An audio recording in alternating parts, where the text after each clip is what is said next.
Welcome back to Spittin' Sports with Lamar. I'm Casey Lamar, and I'm coming at you from the 256.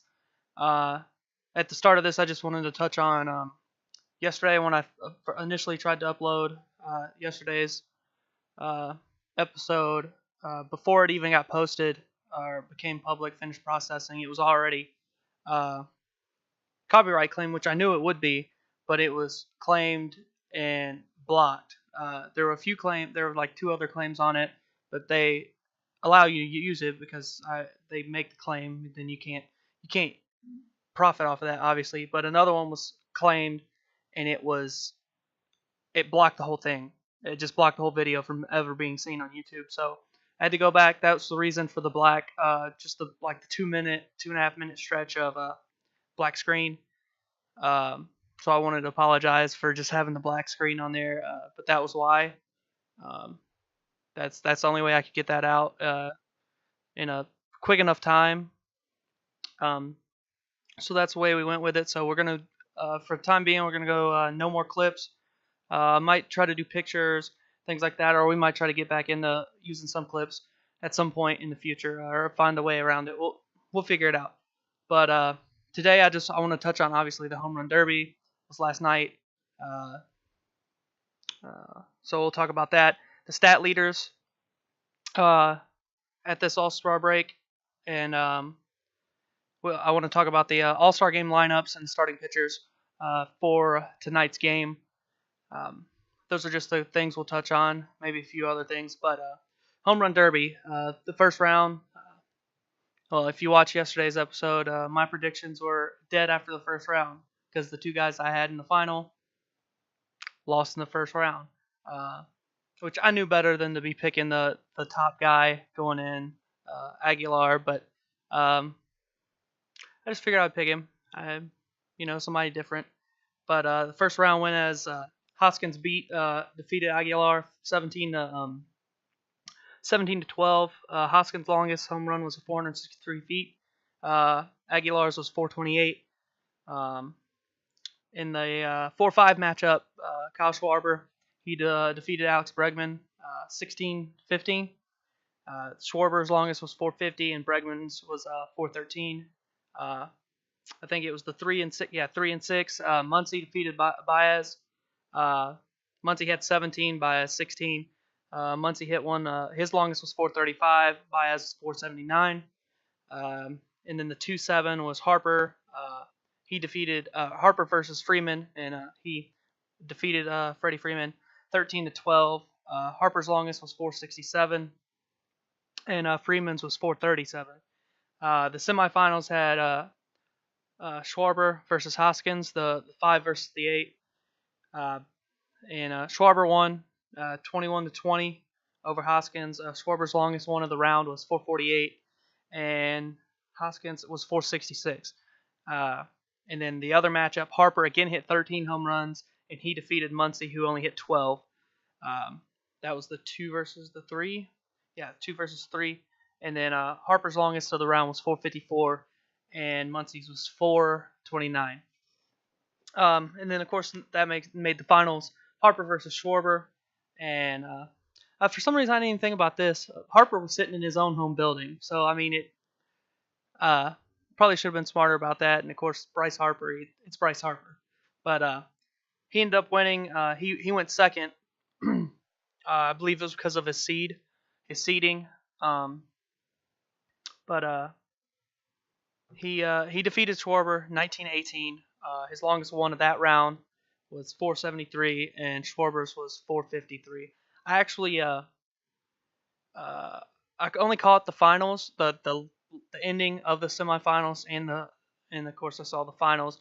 But I had a prior engagement. I had to go to bowling league. If you guys have never done it, it's fun, depending on what kind of league you're in, because some of those can be very competitive and people will get all bent out of shape about their bowling. This one's pretty open with handicaps, stuff like that. But bowling, if it's something you're into, definitely look into a league. It's a lot of fun. Me and two of my buddies, shout out to Vaughn and Russell, every Monday. It's pretty fun. We're only in the summer league, $10, or not $10, 10 weeks. I know a lot of places they do ball leagues where you play so many weeks and they give you a ball at the end of the league. But it's fun stuff. If you ever have a chance to do that, um, you should. Uh, really enjoyable. Just a good time with your friends, and you meet a lot of cool people too. Uh, unless you run into a squad that's just let's get you done, let's go. It's bowling. It's bowling. Yes, there is money on the line, but it's bowling. Have a good time. Enjoy yourself. Um, but no, sorry, a little sidetracked. But uh, some stats from the home run derby. Schwarber, he had a total of 55 home runs, which is the second most ever. Only behind Juan Carlos Stanton, who hit 61 in 2016. And then Bryce Harper hit four of the top five longest home runs, but he did not hit the longest. Javier Baez did end up hitting the longest home run at 479 feet, but Bryce Harper had 2 through 5. As far Harper, he had a total of 44 home runs, and obviously he took home the title in his home stadium, home ballpark, or whatever you want to call it. So obviously he was the fan favorite. But moving on from the Derby, let's get in the lineups and the starters for tonight's game. For the American League, you got right field Mookie Betts from the Boston Red Sox. He's going to lead off. In the 2 spot, you got Jose Altuve, Houston Astros, second baseman, and he is starting at second base. And he's one of my favorite players. Year in, year out, he's just, especially for average, but he's been raking. He's been a 5-category guy, and he's been there through it all in Houston. He was there when they were losing 100 games. Now they're winning 100 games. So it's really cool, and he's just an amazing player. Probably the best player in the game is hitting in the 3 spot, Mike Trout, and starting in center field. One of those guys that the Red Sox opened that pocketbook up for, hitting cleanup. JD Martinez, he's going to be the designated hitter for the game. Then you got Jose Ramirez starting third base from the Cleveland Indians. Next in left field, you got Aaron Judge, the Yankees, defending last year's home run champion, a rookie sensation. Manny Machado, which he's been through the good and bad, and in Baltimore, obviously he's probably going to end up being traded somewhere, and then the Yankees or the Red Sox or somebody with that checkbook is going to pick up a very good player in the winter. But Manny Machado, he's 7th, batting 7th, starting it short, obviously. Then from the White Sox, you got Jose Abreu starting at first base. And then the starting catcher and batting last is Salvador Perez. The starting pitcher for the American League will be Chris Sale. He's 10-4 on the year. He's got a 2.23 ERA and 188 strikeouts. Chris Sale, I mean, he's very good. He doesn't have the most wins, and he doesn't have the best record, but definitely a worthy pick. He's raking up the strikeouts, and always a quality outing. It seems like when he's on the mound. But on to the NL. Javier Baez from the Cubs. He will be batting leadoff, starting at second base. Batting second, Nolan Arenado, third baseman from the Rockies. Batting third, Paul Goldschmidt, first baseman from the Diamondbacks, but he will be the designated hitter for the the National League. Cleanup's Freddie Freeman, and he will be starting at first base tonight. Matt Kemp, surprisingly, he's starting to get up there in age, but he's back with the Dodgers this year, and I mean, he's still a good player. He's not the superstar he once was, but this year he's not far off. Bryce Harper, obviously, starting in center field. and he is batting sixth. And then Nick Markakis. It's pretty funny. He's another one. I think he's 34 this year, but man, he can hit the ball. He's starting right field from the Atlanta Braves. He is batting seventh. Brendan Crawford, always productive at the plate, starting shortstop for the National League from the Giants. Wilson Contreras, his first All-Star game, and he will be starting. He's playing catcher and batting ninth for the National League. The National League starter will be Max Scherzer. It seems like his name's always starting. Honestly, all the way back to his Tiger days when he was in the American League. But he sports a 12-5 record, 2.41 ERA, and he currently has 182 strikeouts on the season. But that should be a good game tonight. But we'll obviously I will do an in-depth recap of that tomorrow for you all. It'll be more in depth than when the games pick back up than what those will be. Because when the games pick back up, 15 games a night. Because every team's playing almost every day. Can't get too in depth about it, but we will be more in depth tomorrow. We'll break it down. But now let's lead into the statistical leaders from each side. We'll be covering touching batting average, home runs, RBIs, wins. That's as far as offense. Pitching, we'll go wins, ERA, and saves, and we will mention the top five at each top five for each category on both sides, AL and NL. But let's go ahead. We'll go AL all the way through, and then I'll do NL. The American League top five for batting average.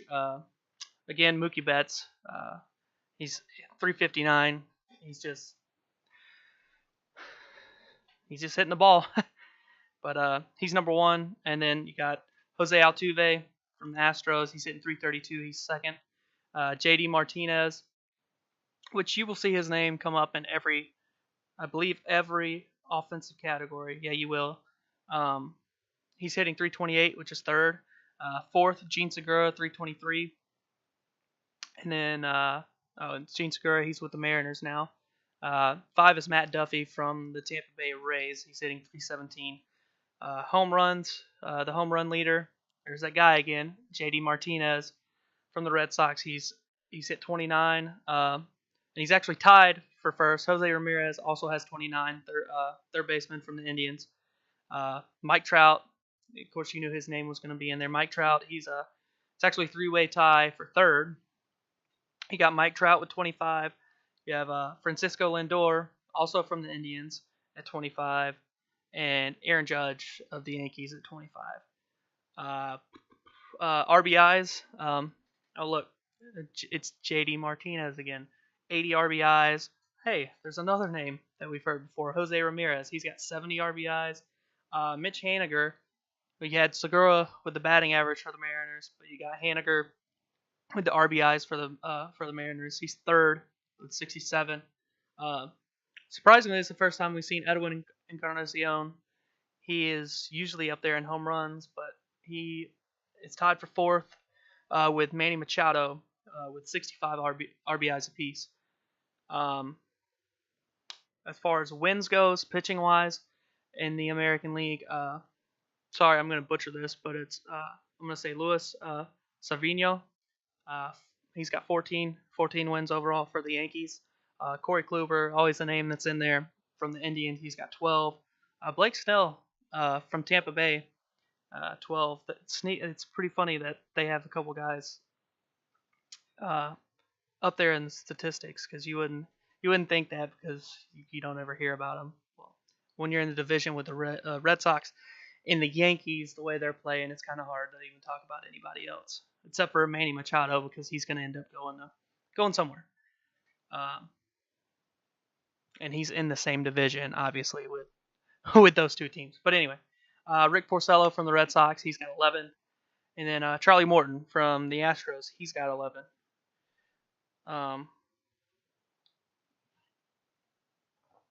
ERA. Chris Sale is the leader in the American League with a 2.23. Trevor Bauer, a different Indians pitcher, he has a 2.24. He's second. Blake Snell back in there at third. Again, he's got a 2.27 ERA. Justin Verlander, which I think it was it Sunday or Saturday that I think it came out that he's expecting his first child. So that's pretty cool. It's pretty cool to see him doing so well and somewhere else because all you saw was him in a Detroit Tigers uniform for so long. But it's good to see him, and congratulations. He sits at fourth with a 2.29 ERA, and then you have Luis Severino again from the Yankees. He's fifth with a 2.31. As far as saves go, Edwin Diaz from the Mariners, he has 36. That's quite a bit, especially at this point in the season at the All-Star break. Craig Kimbrell, always a name that you will see in that list for the most part from the Red Sox. He's got 30. Also, shout out to the 256. He's from here. Aroldis Chapman, always another name you'll see up there. He's third with 26. I'm gonna mess this one up too.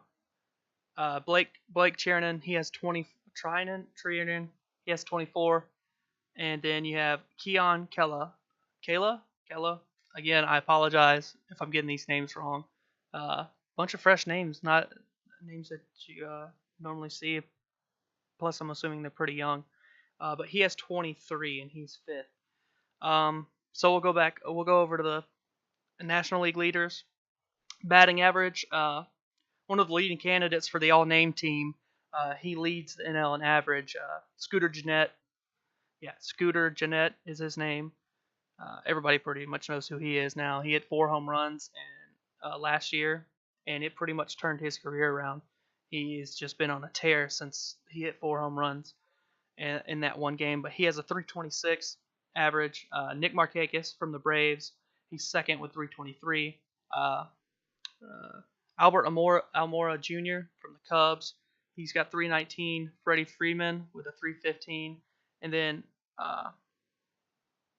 you got another Cincinnati Red, Eugenio Suarez. He has a 3.12. The home run leader is Jesus Aguilar of the Milwaukee Brewers. He has 24. Bryce Harper, he has 23, but he's got 23 home runs, right around 60 RBIs, I believe. But his average this year is awful. Not somewhere you would really expect Bryce Harper's average to be. Below 220, I believe it was. He's on my fantasy team. I just wish he was hitting for average too. But no, he's got 23, and he's actually in a tie with Nolan Arenado from the Rockies, who also has 23. Then you have Max Muncy of the Dodgers with 22, and Paul Goldschmidt, always a name you'll see up there in home runs, from the Diamondbacks. He's fifth with 21. RBI leaders is Javier Baez, which it's kind of surprising me, but he's driving them in. He's got 72. Second place is Eugenio Suarez again from the Reds. He has 71. Jesus Aguilar, he has 24 home runs, so you expect there to be RBIs there as well. He's got 70. He's in third. Nolan Arenado again, 68. And then he's tied with his teammate Trevor Story, who also has 68 RBIs on the season to this point. Max Scherzer, we're moving over to pitching wins. Max Scherzer is tied. Max Scherzer of the Nationals, he's tied. He has 12, and he's tied with Aaron Nola. It's actually a three-way tie. Aaron Nola of the Philadelphia Phillies and John Lester of the Cubs. They all have 12 wins apiece. Then next you have two Diamondbacks, and the Diamondbacks are doing pretty well with two pitchers named Zach. You got Zach Godley, who has 11, and then Zach Greinke, who has 10. ERA, which this is really telling of how the Mets are going. Go back to yesterday, they're tied for last place in the National League East, but their offense isn't there. But Jacob deGrom, he is there. He's ERA. He's not even close. He's smoking at the entire league. He's 168 is his ERA. Somebody get this man on their team. But he's got a 168. Then again, Aaron Nola, he's got a 230. Scherzer 241. John Lester 258. And then I am gonna butcher this, even though I've heard this name said plenty of times, being from the Southeast region. But he's mostly known as Fulte from the Braves. Mike Fultonowicz, which I know I said it wrong. Even though I've heard the name like 50 times or more, I just still can't say it. But I think he goes by Fulte these days. That's what most people call him. So, and he's got a 266.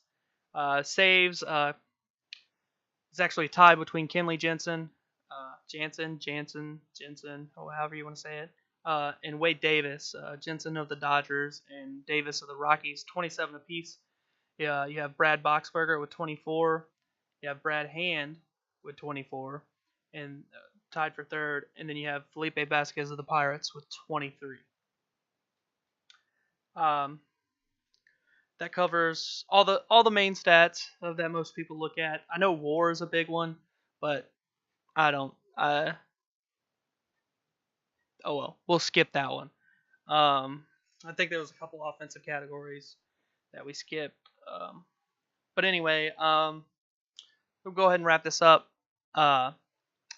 Tomorrow we'll recap the All-Star game. Discuss it in depth, but like I said, discuss it in depth. More so than we would when the regular games pick back up. Give a couple second half predictions. Just kind of give what I'm thinking. What I'm thinking may happen, stuff like that. Which you guys might want to wait till tomorrow, but you guys can give your predictions as well. Give your predictions on the All-Star game today. I don't know if I'm going to be watching. I'll obviously be following it, but I don't know what all I have planned for today. But second half predictions. I can't even speak. Also, I did look it up. The Truck Series race out of Eldora is Wednesday, tomorrow. The main race, I think it starts at 8 Central, 9 Eastern. But they have a bunch of preliminary races before to make up the field for the big race. Also, we'll get into the Open Championship. Look at some of the odds, the feature groups that'll be playing together on Thursday and Friday. Give a couple predictions on that too as well. But I think that's it for now. Yeah, that's that's where we'll leave it now. This has been episode. I got that. Can you tell? I got that Alabama education. Anyway,